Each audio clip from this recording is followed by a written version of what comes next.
Diminishing Returns. I don't know if you guys saw, there was it was obviously a reposted blog post that was on Zero Hedge today, and it got into. I mean, this guy did the very deep, going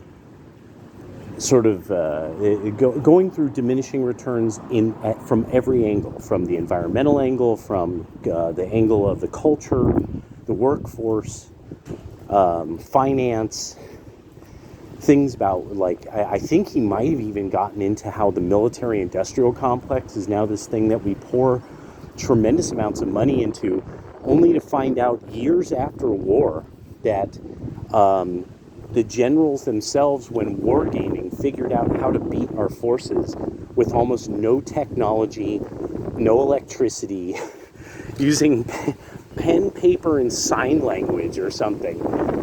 How would you keep up the most important thing, which is logistics and communications, comms and logistics. So this was something I like. It's kind of one of those things where you wonder who's watching the channel now and then. Who's watching us? Who's watching the Gulag Boys? Because this subject was something I brought up, but I didn't have the right term of diminishing returns. That we basically will never get gold for the same price that we used to. It was easier before. There's the whole Ukraine thing about rare earths. Because they just haven't been able to mine them as cheap as we'll be able to until it's not. Which that's the issue. This is also why, to some degree, the idea of that we're going to have to do something about deregulating automobiles. I mean, to the point where people can build them at home again. I mean, build them. Because this idea that we're going to have electrical, battery-powered everything is totally ridiculous in the concept of diminishing returns. That only at some point is it kind of fungible. That you could be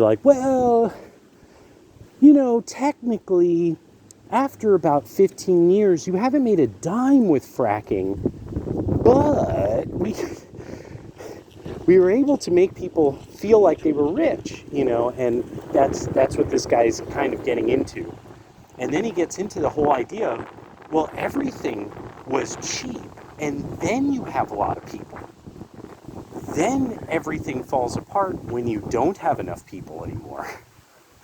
And it was a really beautiful way he put it, because it was a good way he put it. I mean, and so I know I posted it on both Facebook and I think on YouTube, but definitely if anybody's asking, I think I'm going to have to make sure to post the link in the underbar, because it was just too well put together. And a lot of it you're going to be like, oh no, he's referring to this book and he's referring to this work, but then he refers to works that are solidly our side, our team.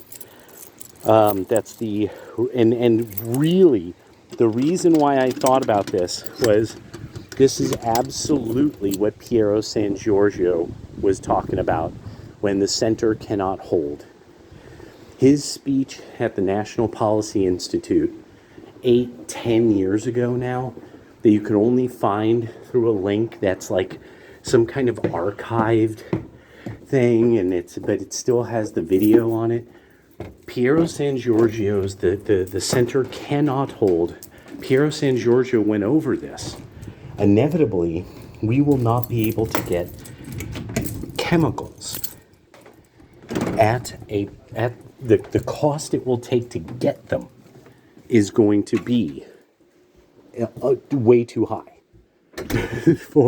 and you get diminishing returns. Now there's also the issue of there's only so much of the planet that we've really utilized, but still it comes down to this idea of, well, at some point though, we're going to have to face this. Only so long that we could fake it until we make it. So it was just it was a great article. Wondering what you guys think. Lin Jin, I think you really will think this is a good one because you bring this up a lot. You bring these kind of issues up. So yeah, all right. Talk to you guys later.